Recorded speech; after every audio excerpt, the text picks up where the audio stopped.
palabras que son para vivirlas. Mensajes que revelan una oportunidad de crear una nueva vida para ti y los demás. Conócela, vívela.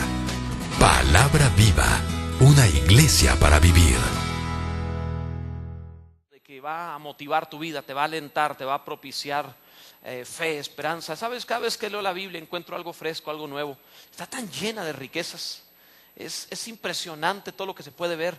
Estamos escribiendo un comentario a toda la Biblia y cada vez que escribimos algo más, al momento de volver a leer ese pasaje, volvemos a sacar algo nuevo y uno dice, nunca va uno a terminar, ¿verdad? Es impresionante la riqueza de la Escritura. Y hay uno de los pasajes muy conocidos que tiene una riqueza nueva, frescas, que quiero comentarte hoy. Quiero hablarte de un mensaje que le hemos titulado Atrapado por la Fe, basándonos en el Evangelio San Lucas, capítulo 8, versos 41 al 55. Estaremos leyendo algunos versículos. Es una historia muy interesante, entrelazada con varios personajes que literalmente podríamos hacer un libro, una película, una telenovela de nada más de este pasaje. Verás lo rico que está. Lucas capítulo 8, verso 41, por favor. Y vamos a leer juntos la palabra del Señor. Y vamos a leer bastante de este capítulo, pero bueno, como yo sé que te gusta la Biblia, tú también lo vas a leer y en voz alta lo vas a leer, ¿verdad? Dice el verso 41, Lucas 8, 41. Entonces vino un varón llamado Jairo, que era principal de la sinagoga, y postrándose a los pies de Jesús, le rogaba que entrase en su casa, porque tenía una hija única, como de 12 años, que se estaba muriendo, y mientras iba la multitud le oprimía. Pero una mujer que padecía de flujo de sangre desde hacía 12 años, y que había gastado en médicos todo cuanto tenía, y por ninguno había podido ser curada, se le acercó por detrás y tocó el borde de su manto, y al instante se detuvo el flujo de su sangre. Entonces Jesús dijo, ¿quién es el que me ha tocado? Y negando todos, dijo Pedro a los que con él estaban, Maestro, la multitud te aprieta y oprime y dices, ¿quién es el que me ha tocado? Pero Jesús dijo, alguien me ha tocado porque yo he conocido que ha salido poder de mí. Entonces, cuando la mujer vio que no había quedado oculta, vino temblando y postrándose a sus pies, le declaró delante de todo el pueblo por qué causa le había tocado y cómo al instante había sido sanada. Y él le dijo, hija, tu fe te ha salvado, ve en paz. Estaba hablando aún cuando vino uno de casa del principal de la sinagoga a decirle, tu hija ha muerto, no molestes más al maestro. Oyéndolo Jesús le respondió, no temas, cree solamente y serás salva. Entrando en la casa, no dejó entrar a nadie consigo, sino a Pedro, a Jacobo, a Juan, y al padre y a la madre de la niña. Y lloraban todos y hacían lamentación por ella, pero él dijo, no lloréis, no está muerta, sino que duerme. Y se burlaban de él, sabiendo que estaba muerta. Mas él, tomándola de la mano, clamó diciendo, muchacha, levántate. Entonces su espíritu volvió, e inmediatamente se levantó, y él mandó que se le diese de comer. Hay segmentos en los noticieros que suelen llamarle un día como hoy. Tanto en México como Estados Unidos es una frase muy común para hablar de aquellos tiempos, aquellos momentos en donde, tomando en consideración la misma fecha de un día, se dice en el año fulano pasó tal cosa. En un día como hoy pues, sucedió tal cosa en tal año, ¿verdad?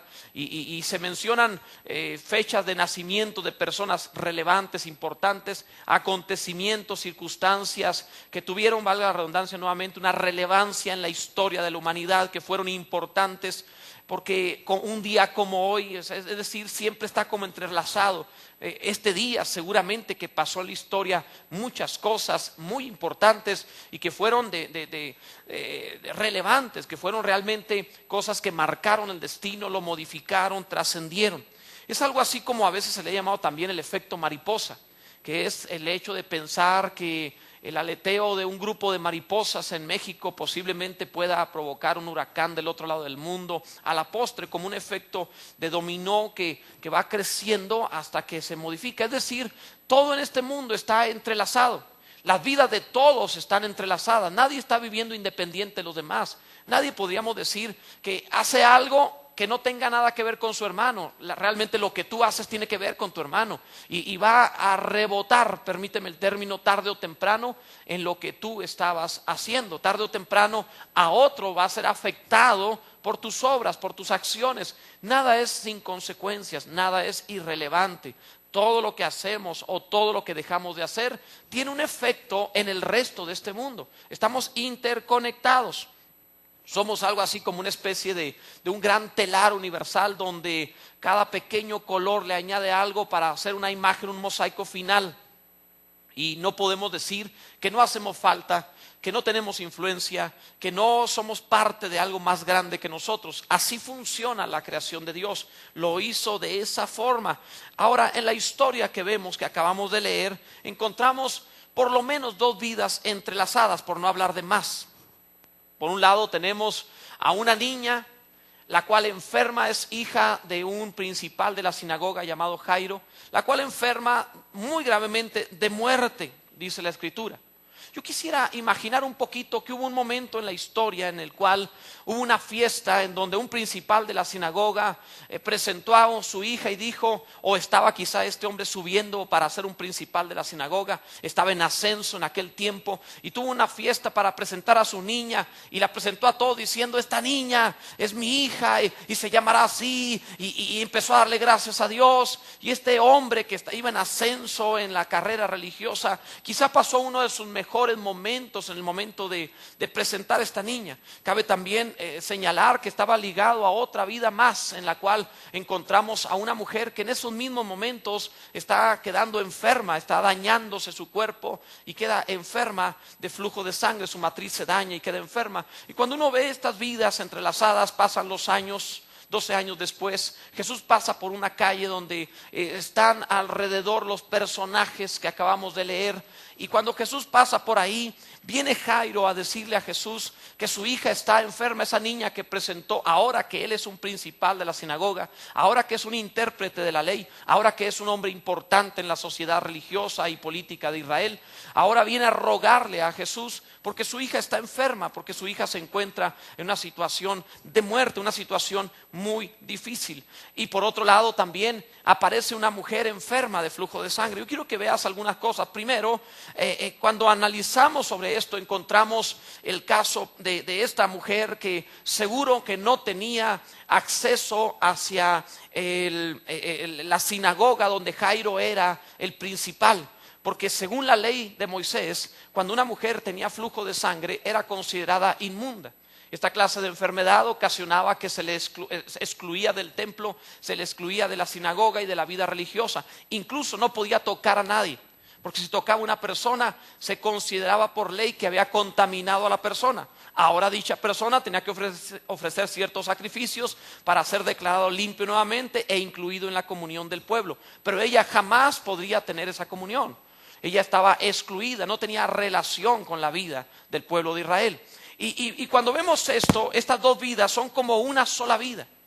Encontramos que están relacionados en un modo metafórico, podríamos llamarlo como si fuera lo mismo, porque tienen 12 años las dos experiencias. 12 años después de que nace esa niña, se presenta esta mujer enferma, 12 años enferma, que yo creo también seguramente se encontraba arruinada económicamente, pues había dado todo para la sanidad y no había podido encontrar. Me la imagino como una mujer, como una especie de cadáver viviente, como una mujer enflaquecida que había soltado su vida, y una niña por otro lado muriéndose. Detrás de toda mujer enferma hay una niña muerta. Detrás de toda historia de dolor, de trauma, de complejo, de fracaso, vas a encontrar una historia en el pasado de dolor, de algo que te lastimó, que te dañó. Eres resultado de muchas experiencias en tu vida, y seguramente que si escarbamos un poquito vamos a encontrar que detrás de las reacciones que tenemos, a veces carnales, a veces de ira, a veces de maldad, vamos a encontrar detrás de eso la actitud, la vida, el golpe, los daños que sufrimos en otro tiempo. Y siempre vas a encontrar estas dos cosas relacionadas, como si no nos pudiéramos desprender de lo que alguna vez tuvimos en la vida. Ahora Jairo, siendo un principal de la sinagoga, no pudo ayudar a nadie. Es interesante eso.